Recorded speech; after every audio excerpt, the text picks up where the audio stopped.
Hey guys, another video, and I know this isn't actually a Halloween video, which might surprise some people. Because I said I was going to play like Halloween like horror themed games all throughout the month, but a new release did come out that I really was excited for, and that of course is Pokemon Y. Now, Pokemon Y. Why did I choose Y over X? I just kind of felt like Y was the one that not a lot of people chose. Like most people I think chose X, and if you look at the sales, I bet you X is the highest selling of the two, which is weird because the legendary in this game I think looks much cooler than the one in X. But anyways, Pokemon. Obviously this is a huge release. Has sold a ton of copies. Pokemon's just one of those things that never, the enthusiasm from fans never dies. Like these games keep selling like hotcakes. But I was really excited for this one compared to previous entries. I've loved the series overall.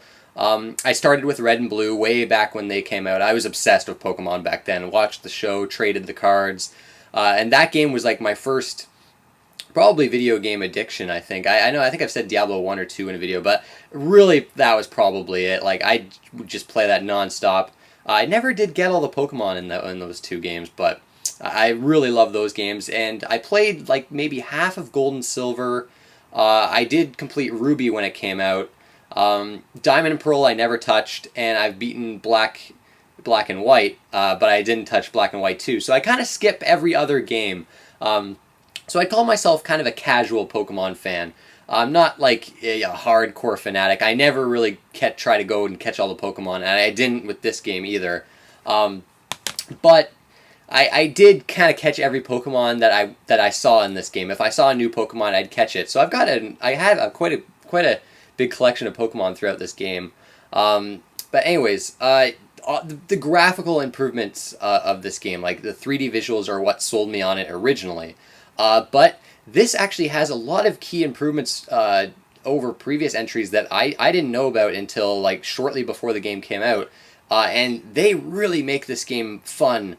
Way more than I think any previous entry, and overall I'd say this is probably one of my top games of the year actually.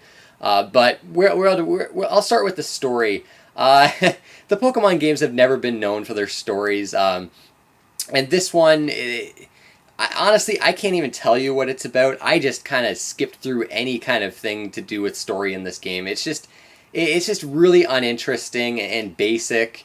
It's not as bad as in Black and White. Like I hated the storyline in that game. Like it was just it almost felt intrusive kind of, because to me the Pokemon games, it's about kind of getting all the badges and going through the Pokemon League and defeating the Elite Four. Like that, to me, that's the story, and that is generally the story in this game. But there's kind of like a side story going along at the same time with Team Flare, a kind of Team Rocket type group, and it's not great. But thankfully, that's not really a big deal with Pokemon. It doesn't really matter. It's such a small, very minor complaint. No one plays the Pokemon games for the storyline, which is kind of surprising. I'm surprised there's even a storyline in here in the first place. The visuals, really eye-popping 3D visuals. I love how the Pokemon now, they're not just 2D sprites. You really like every time you run into a battle, they're in just 3D models. All the moves are really animated well and in 3D as well. The main town in this game is the only time where the camera kind of shifts. It's generally the same kind of camera angle as the previous Pokemon games, but in 3D. But the main town is like a fully roamable like 3D space. The problem with that though, I found the camera in that area really kind of terrible because you couldn't really move the camera at all.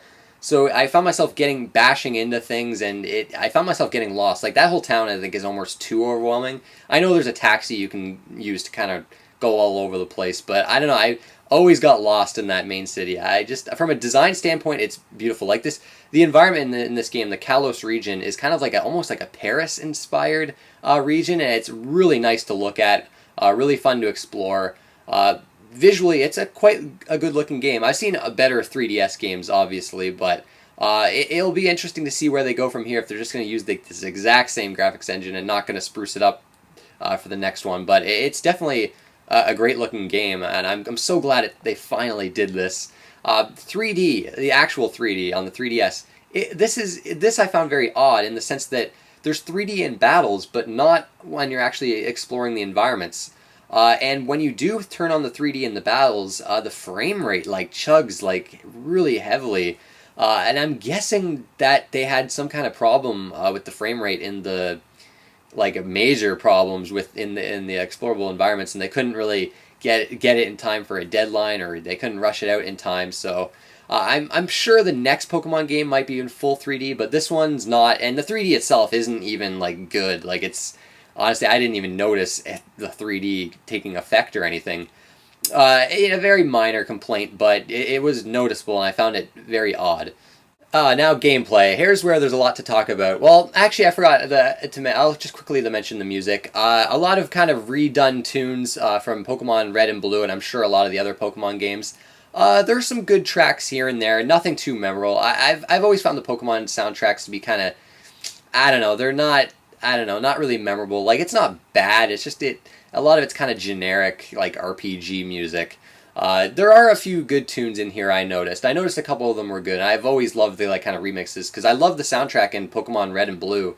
I don't know. I really like the music in those games, even though it's like really low quality, Game Boy music. But yeah, gameplay.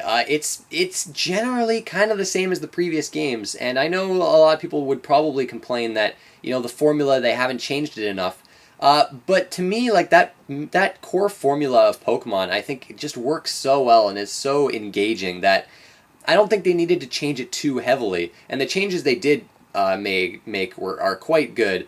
The flow of the game is basically the same as always. You kind of leave home, you get to pick one of your 3 starter Pokemon, you go collect all the badges, and then take on the Elite Four. And then you've got like a post game, which is not quite as big as previous games, but I know a lot of people are complaining about that. To me, though, I'm kind of done with this game now. Like I'm probably gonna play it periodically and try to catch some of the other Pokemon. I did do all the post game stuff I could do, but I don't think I'm gonna go for like a complete Pokedex or anything like that. But there really isn't much of a post game, which I guess hardcore Pokemon fans will probably be disappointed with that. But the gameplay, it's generally the same. The menus, I felt like they're very similar to Pokemon Black and White's, and they're kind of like with the Pokemon games, you have to go through a lot of different menu options to get to where you want to be. When you're trying to like put items on Pokemon, for instance, like I find that like a very long and involved process that I really don't feel like it should take as long as it does. Another thing is when you're forgetting moves for Pokemon in battle. You have to go through so many menus, and it gets kind of tiring after a while. You can set like 4 key items to like a D-pad, well not D-pad, like a quick slot type thing, but a lot of the other key items you're gonna have to be going into those menus and picking them.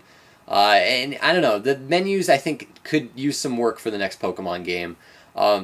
But at the same time, they're not terrible. I mean, these aren't extremely cumbersome menus or anything. And battle too, like the animations are great and all, but I did turn them off about halfway in, like the battle animations, because it makes the battles really long. But catching Pokemon is just as you're doing it just as always. There's tall grass. You walk in the tall grass. Random encounters. There's like dungeons with very minor puzzle solving. Nothing too complex, which I liked. I like they're nothing compared to like Pokemon Blue and Red, which had some really annoying like rock pushing puzzles. But there's random encounters. I do find the random encounter rate a bit high, as it's always kind of been, especially if you're just trying to get through these dungeons. But there is always those items, the max repels, that you can use if you're getting frustrated with the random encounter rate. It's the act of Pokemon catching in this game. It's so fun. When you find a new Pokemon, you're like, oh, I gotta catch it, gotta catch this. It's that same kind of gameplay that we've come to expect, which, it's fun. Now, the improvements that I really love for this game, first off, the experience share. In previous Pokemon games, this was kind of an item you put on one Pokemon, and that Pokemon would get kind of like experience, like a bit of experience from the battle you're in, and most of the time your main Pokemon you were using when you killed another Pokemon, I killed a Pokemon, not really killing a Pokemon, but when you make a Pokemon faint, that main Pokemon would get all the experience, and the Pokemon with experience share would get like a chunk of that. Now experience share is a bag item where every Pokemon in your party will get experience from every Pokemon you kill. But I'm gonna say kill, but that seems like a very minor improvement, but it really cuts down on the grinding that's been in Pokemon in past games. And a lot of the tedium involved in previous games where you had to switch Pokemon constantly to get them at equal levels. This does kind of make, like, at the end of the game, my Pokemons were all random levels. Like, one was like 87, while another was like 61. So it kind of causes some weird balance issues there. But if you're trying to get a bunch of Pokemon to level 100, this is such a great feature. And I really loved not having to switch Pokemon constantly to kind of get them equal experience. And you can turn it off too, because admittedly it does make the game quite easy. Not like the game's hard without it. You can turn that off, so it's completely optional, and it's a great addition. Also, how you move around the environments is a lot quicker than previous Pokemon games. This game starts off very quick. You're into things, you're catching Pokemon like right out the gate, which previous Pokemon games it just took forever to get into the game. In this game it's super fast. Almost immediately you get roller skates, which increases your movement speed by quite a bit. And later in the game you'll get a bike, which further improves it, and you can run as well. Right off the bat too, running shoes, you get them right off the bat. Pokemon Black and White, I really hated how the running shoes took forever to get. Like, that really pissed me off, but it's a really quick game compared to previous entries, which I thought was great. Difficulty-wise, this game, it's easy. It's easy as shit. I'll fully admit that. So if you're looking for a challenge and you haven't like played Pokemon too much, or if at all, and you're looking for that challenge, you're not going to find it here. You might be disappointed. But Pokemon's never been about challenge, I feel. That said, this is definitely the easiest entry yet. Now, I talked about roller skates earlier, and this brings me into some of my other minor complaints, and that's with the controls with the roller skates. I found it almost impossible to control when you're trying to talk to people, to talk to NPCs. I was just always bumping into things. I couldn't, like, it's very hard to get directly in front of NPCs with the roller skates. It's a very minor complaint, but I thought they controlled actually kind of quite poorly. And believe it or not, there's still a bunch I can talk about here. Let's start with the online, which another massive improvement over the previous entries. Before you had to go into, like, I think there was some kind of like building you had to go into, and you had to talk to NPCs and go through a bunch of menus. It was the online system in the Pokemon games for such a community-driven game have been quite poor, I think. And in this game, man, is it improved. Basically, you connect to the internet, and on the bottom screen you'll find like acquaintances, well, not acquaintances, but passers-by, and these are, you'll see different people on the bottom there from different countries, different regions, and you can just bring them up on your menu if they're online. It shows offline people too, and you can choose to battle them or trade with them. Right off the bat, that you've got this like almost Dark Souls-ish type thing where people are kind of around you but not quite. And that was really cool, and you can kind of, once you do trades with them or battles with them, they can be added to your acquaintances menu. You have your friends as well on there. It's such an easy and seamless system, and it's honestly, I'm surprised that they haven't had this until now. It's really awesome. Other little features, there's the super training feature, which is kind of like it's a mini game you play to kind of increase the stats of your Pokemon.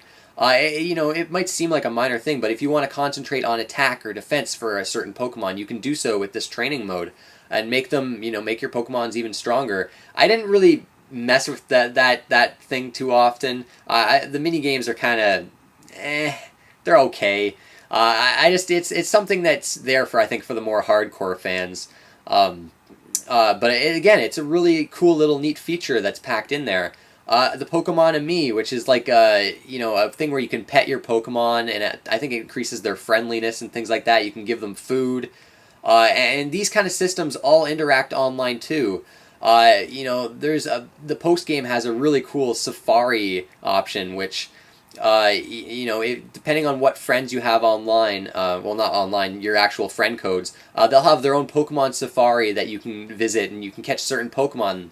And I think there's actually like a certain Pokemon that it's its appearance is different based on what region you're in.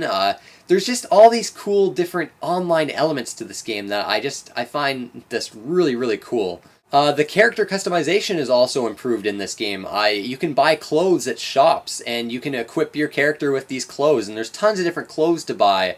Male or female, you can choose your hairstyles, your face type. Again, like these improvements that, like, they're all over the place in Pokemon X and Y. Like, it's probably, I think, the most improved entry. Like, the gap between Black and White 2 and this game is huge. And it's the main reason why I love this game so much. Now, someone that hasn't played a Pokemon game before, are they going to enjoy this?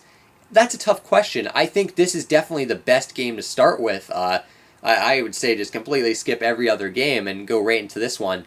That said, the core formula and gameplay hasn't changed much overall, and that's not going to be everyone's cup of tea. The people that love it are obviously obsessed with it, and there are quite a bit of people like me that are, casual fans that still really love it and will pick up the game ever so often. The next Pokemon game that comes out, I'm probably not going to pick it up. Probably the next one after that, like always. But overall, a fantastic game. I really enjoyed my time with this. And actually, I'm going to leave my friend code in the description there if you want to add me on my 3DS. I actually got a new 3DS a while ago. I think I gave my friend's code out in a video, my Code of Princess video a while ago, and that 3DS I had at that video is not, I don't have that anymore. My friend code's different than it used to be then. But you can add me there so I can, visit your Safari and you can visit mine and whatnot. But and if any of you need a Pokemon or whatever, I'll be happy to trade some too. I might go for maybe a bit more Pokemon and, put a bit more hours into this. I am itching to kind of go back to it, even though I feel like I'm kind of finished with it. And it really distracted me from all these horror games I've been playing. Like, I didn't want to put this game down when I was playing it. But yeah, fantastic game. Thank you guys for watching, and I'll see you next time.